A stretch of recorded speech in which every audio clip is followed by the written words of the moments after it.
அனைத்து விவசாய பெருமக்களுக்கும் இஸ்ரேல் கெமிக்கல் உர நிறுவனத்தின் சார்பாக வணக்கத்தை தெரிவித்துக் கொள்கிறேன். என்னுடைய பேர் மணிவண்ணன்.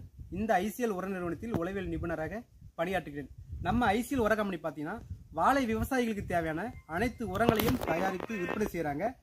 அதன்படி அதாவது இந்த வீடியோவின் மூலம் வாழை விவசாயத்திற்கு தேவையான அதாவது ஆரம்ப காலம் முதல் அறுவடை செய்யும் வரை தேவையான அனைத்து உரங்களையும் பற்றி பார்க்க போகிறோம். இப்போ நம்ம வாழையை பொறுத்த வரைக்கும் நம்ம அடியில் பாலிசல்பேட் என்கின்ற ஒரு இயற்கை உரத்தை கொடுக்குறோம்.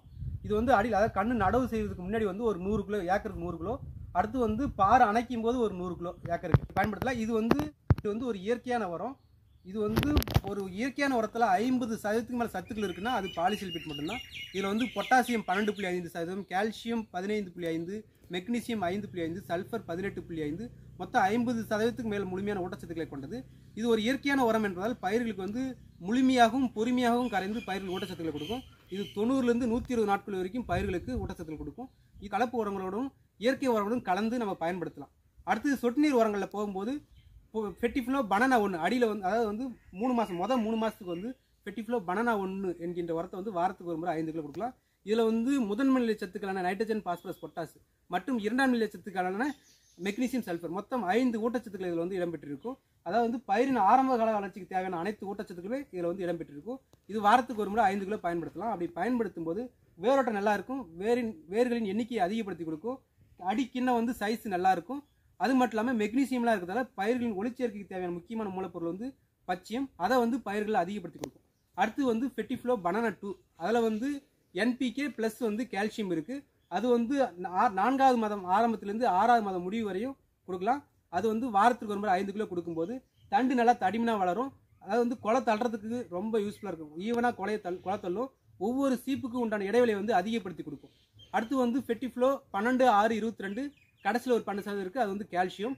இதையும் 3வது மாதத்துலேருந்து 6வது மாதம் வரைக்கும் 15 நாட்களுக்கு ஒரு முறை 5 கிலோ கொடுக்கலாம். அப்படி கொடுக்கும்போது இதுவும் என்பிகே கால்சியம் ஒரு சமச்சீராக இருக்கிறதால இதுவும் நல்லா தண்டு தடிமனாக வளர்கிறதுக்கும் கொலை தள்ளுறதுக்கும் ரொம்ப யூஸ்ஃபுல்லாக இருக்கும். அடுத்து 7வது மாதம் 8வது மாதம் இந்த 2 மாதங்களுக்கு ஹை பீக் அதாவது 0, 42, 42 இது பாஸ்பரஸ் 42%, பொட்டாஸ் 42% இருக்குது. இதை வாரத்திற்கு ஒரு முறை 7வது மாதம் 8வது மாதம் கொடுக்கும்போது ஒவ்வொரு சீப்பு அதாவது அடியில் சீப்பு கொலை இருக்குங்களா, அந்த கொலை அடியிலிருந்து நுனி வரைக்கும் காயின் சைஸ் ஒரே மாதிரி இருக்கும். சீப்பு எண்ணிக்கை அதிகப்படுத்தும், காய்களின் எண்ணிக்கையும் அதிகப்படுத்தும்.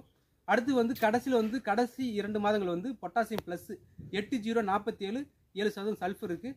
அதை வாரத்திற்கு ஒரு முறை கடைசி 2 மாதங்கள் பயன்படுத்தலாம். அப்படி பயன்படுத்தும் போது ஒவ்வொரு காயின் சைஸையும் அதிகப்படுத்தும், வெயிட் கொடுக்கும், கலரு, டேஸ்ட் இதெல்லாம் அதிகப்படுத்தி கொடுக்கும். அது மட்டும் இல்லாமல் பழங்களின் செல்ஃப் லைஃபையும் அதிகப்படுத்தி கொடுக்கும்.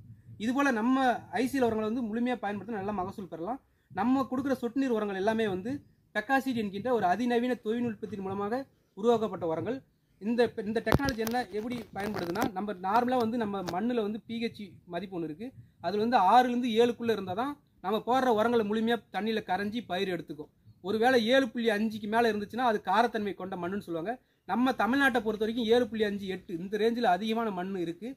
அப்படி அதிகமான மண் இருக்கிறதால நம்ம எத்தனை உரங்கள் நிறைய ஊட்டச்சத்துக்கள் நிறைய உரங்கள் கொடுப்போம். அப்படி கொடுத்தாலுமே பாதி பயன்படும், மீதி பாதி நீரில் கரைய முடியாத வடிவத்திற்கு மாறி சொட்டு நீரில் அடப்பு ஏற்படுறதும், சொட்டு நீர் தண்ணி கொட்டுற இடத்துல பார்த்தீங்கன்னா வெள்ளை வெள்ளையாக படிஞ்சு கிடக்கிறதும் பார்த்தீங்கன்னா அதெல்லாம் பயிருக்கு தேவையான முக்கியமான ஊட்டச்சத்துக்கள் தான்.